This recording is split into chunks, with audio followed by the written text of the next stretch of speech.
Hey everyone, my name is Chloe. I'm Jordan. We would like to share our adoption story with you in hopes to inspire others who may be going through what we have gone through our entire lives. I'm 28 and I was adopted when I was about 18 months old. I'm 26, and I was adopted when I was about 2 months old. Jordan and I are brother and sister, and we have finally been reunited after being separated our entire lives for the first time on Valentine's Day this year, 2017. Jordan and I are two of 10 children that were born to a drug addictive mother in San Francisco. Each of us were taken by CPS, and our adoption records were sealed, so we didn't know a lot of information about our adoption. When I was born addicted to drugs, and I was detoxed as a baby. And when CPS came to save me, I was living on the streets with our mom. And when they saved me, they also found our older sister, Josie, who was about a year and a half living on the streets with her as well. Her feet were black from living on the streets of San Francisco. They took me away, and the only other information that I had about my adoption was that there was a little boy after me named William. And other than that, I had no other information to go off of my entire life. And William was our brother. So William came right after Chloe. So there was Josie and then Chloe, and then William, who is our brother Justin. And Justin's 27. So he's right there in between me and Chloe. And when they found Justin, it was a very unfortunate circumstance when CPS had come in to find him. Unfortunately, because of the situation, he suffered from epilepsy for about the first 19 years of his life, and it went away for a while. But we just recently found out within the last couple of weeks that his epilepsy is back, and he suffers from short seizures where he has to lay down, and in a day he'll probably have about 20 to 30 seizures in a 24-hour period, and then he's back to being normal. But when after they had found Justin, my parents, they adopted him, and on February 17th, 1991, he was taking his first steps learning how to walk when CPS had called my parents to let them know that there was another William born to the same birth mother, and that William was yours truly. And of course, my parents were excited to come meet me because, Justin, he could have his brother. So I was very lucky, and I got scooped up within the first 2 months. I got to go home with my parents and my brother and my half sister. And through all of that, as I was getting older, my parents were never shy about telling us that we were adopted. It was kind of hard to miss me and Justin being mixed, and our family, our father white and mother Hispanic. And so it was kind of hard to miss, but they always told us that there was one between Josie and Justin and our sister, Chloe. And my mother had told me, it was this little girl named Millie. And she eventually told me that she knew that when she was adopted, her name was Chloe.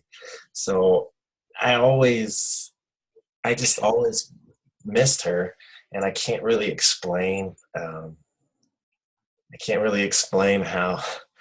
I'm just really happy. Telling the story now is fun, but as I got older, we always asked, about our adoption, and I always questioned it, and I wanted to know where my other sister was.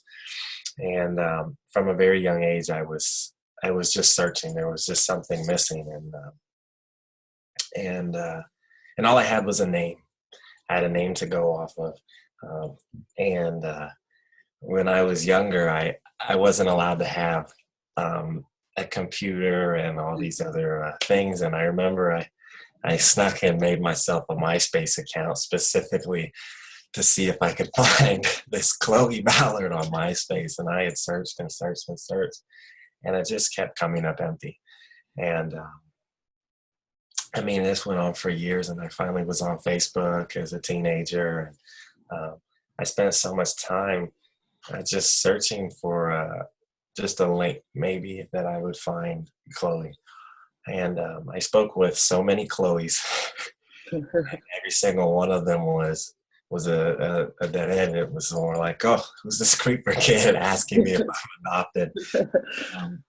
But it was so hard for me to even think about giving up, because there was just this part of me that just I longed for my sister. And I think that that longing is what kept me driving, looking for my sister. And this has been going on for years. I mean, I'm 26 now. And I had deactivated my Facebook a couple of years ago, and then brought it back. And then not long ago, I deactivated it again, and I just avoiding Facebook. But on Valentine's Day this year, 2017, I reactivated my Facebook to look for pictures of my wife to make a little collage. And I had gone up on my Facebook, and I went to the search bar to search for my wife's name. And lo and behold, the last, Facebook keeps record of all the last people you've been searching for. And of course, the name up at the top was Chloe. And this part of me thought to myself, I'll look again. I gotta keep looking. And I clicked, and there was a new Facebook page that I hadn't seen before. And my heart kind of jumped just a little bit. And at the same time, I was trying to live in reality and think it's probably not her. And I was trying to look and see. And I went back through myfamilytree.com, and I was looking at names and trying to just figure everything out. And this woman on the Facebook page, she just looked like so familiar. And so I went to the myfamilytree.com, and I was looking at all these other names, like who her potential family could be. And I saw her dad's name. And so I went through her friends list, and I looked for this Harry and found his Facebook page. So I went there, and after looking at some of his pictures, I just knew, okay, I've got to message Chloe. And he did. And but I couldn't message her because she's a private person apparently, and won't let people that I'm close with message her on Facebook.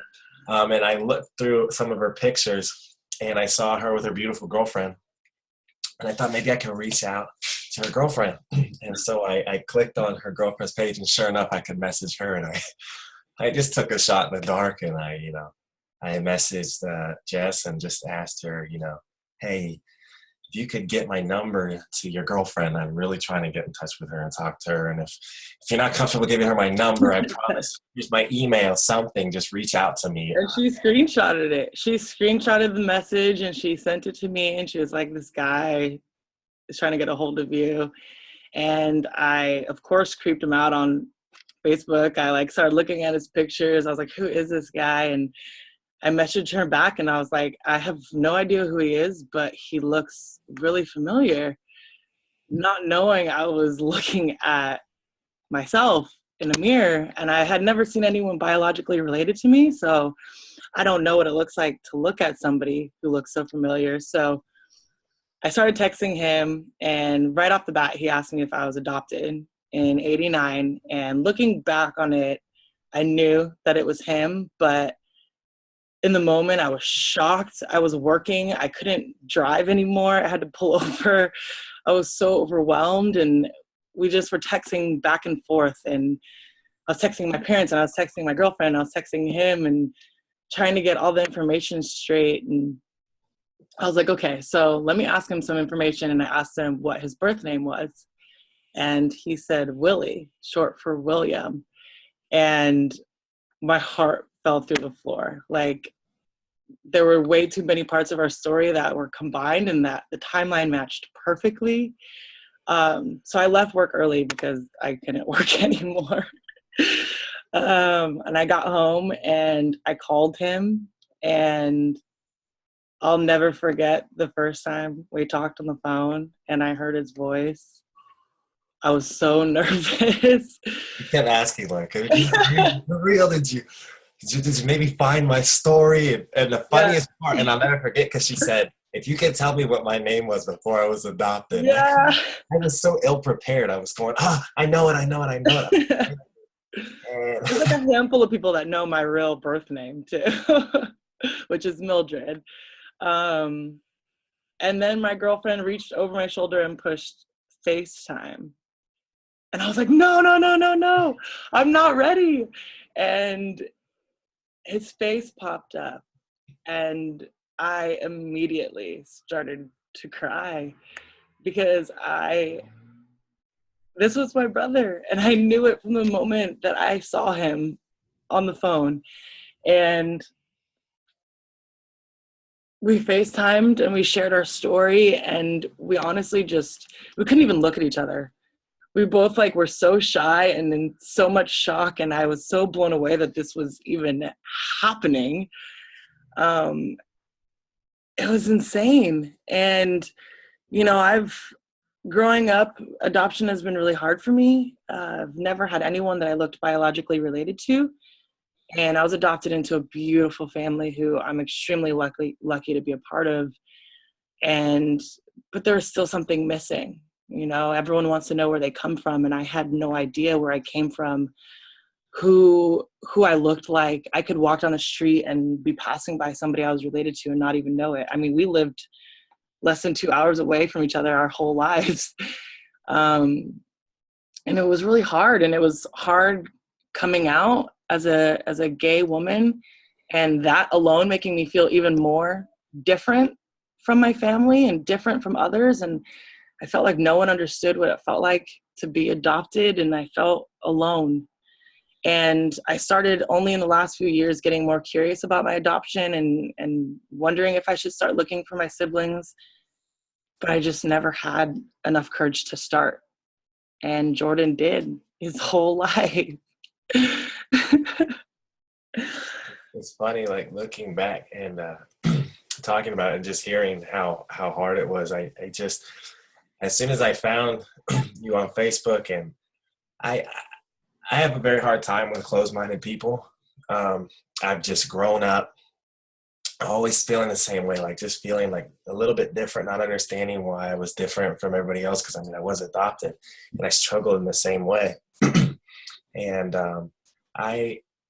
I'm lucky to understand that everybody deserves love. And so seeing that my sister was so happy in these pictures with her girlfriend, my immediate try not to get emotional here, my immediate thought was, it must have been so hard for her to have to deal with coming out, and I just thought, man, if only I could have been there for her when she was going through that, because it's not fair what a lot of people go through.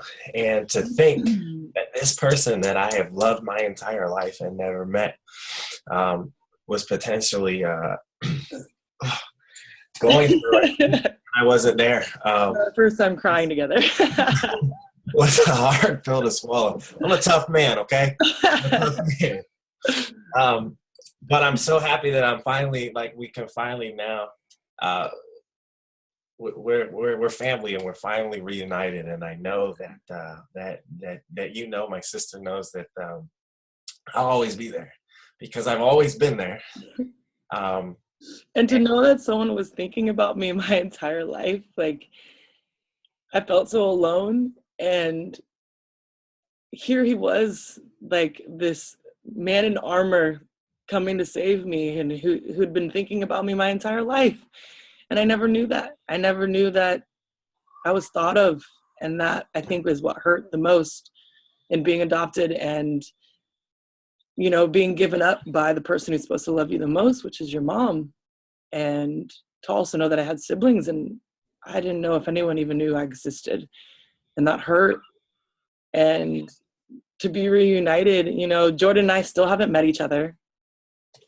He's all the way in, where are you, Jersey, right? He's stationed out in Jersey, and I'm in San Francisco still. Hopefully we're going to see each other soon. And there's also a possibility that Jordan, Justin, and I are full biological brother and sister. I mean, we look so much alike. He's got some good genes. We're working on his DNA test right now. So we're working on getting the DNA test to confirm whether we're full or half. But either way, we're family, and we found each other. And you know, after sharing our story on Facebook, I got a lot of messages and text messages from people, families and friends, and that were saying our story was so inspirational. And that's why we decided to do the video, because, you know, there's millions of kids out there that are adopted or in foster care who struggle with what we struggled with every day of our lives. And I want you to know that you're not alone in what you feel. There's so many other people out there who have that void as well. And this video is also for anyone who's just been fighting to fill a void their entire life, or fighting for something their entire life. Never give up. You can't give up. You never know when a miracle is going to happen, and miracles happen every day, and you never know when one's going to happen to you. And this is our Valentine's Day miracle story. And you know, I fell asleep with one brother, older brother, and I woke up to now having 4 siblings, and I'm an aunt to 10 kids. And, you know, Jordan is my forever Valentine for finding me. And I love you so much, Jordan. And I can't wait to meet you in person and squeeze you and love you and be the big sister that I've always wanted to be to you. And I'm so happy. I'm so happy. It's so surreal because I lay down at night talking to my wife and over talking about the situation, you know, and it's amazing to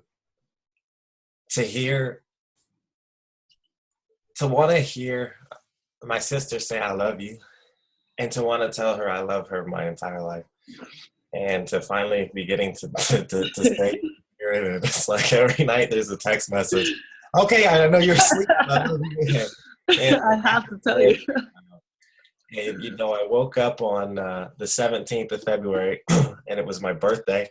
And 3 days after he found me. 3 days after. And I woke up to 30-some text messages, and I start scrolling just for one. I just wanted to see that one that I hadn't had for 26 years, and that it was there. It was down at the bottom because it was like one of the first messages. Birthday. And I just can't. I'm so happy. And you know, I've been through a lot with my adoption too, and there's been just a I guess like an anger or a hurt that I just has been lifted since finding you. And I know my wife has noticed it. Everybody's been able to notice it, and it's just I've never been happier. And so, just like Chloe was saying, you know, for those of you watching this video that maybe feel an emptiness in your heart, or you're feeling broken, or you're struggling if you're adopted and you're struggling with it, or you're struggling with not feeling wanted, or like you don't belong. You know, I struggled with it my whole life, and it was very hard to vocalize and talk about, because you have this family that took you in. Mm-hmm. And you know, it's hard because you're scared, because you don't want to hurt them by saying that you don't feel a part of the family. You know you're part of the family, but there's something missing. It's so hard to vocalize. And if you're having a hard time out there trying to figure out a way to say it, you don't have to even say it anymore, because people just like you, just like us, we hear you. Yeah. And I mean, look, Chloe, she felt this way, you felt this way, and somebody was thinking about you all this whole time, and vice versa. So just if you're watching this and you're feeling this, just have that hope out there that somebody is thinking about you and somebody cares about you. If not me and my sister and my brother, we're thinking about you too. Yeah. So, there's so many blessings out there. Yeah. Where's my nephew? Kai. So, with adoption, I have adopted my son, Malachi. And when we sat there in court for the adoption was probably one of the happiest days of my life. And I struggled so much with adoption. I know a lot of people have. And to be able to share this with my boy, my son, and do this too is amazing. But yeah, come here. Tell him to stop being shy. Stop being shy and say what's up. Hi, Kai. This is my son. Hello. Hello.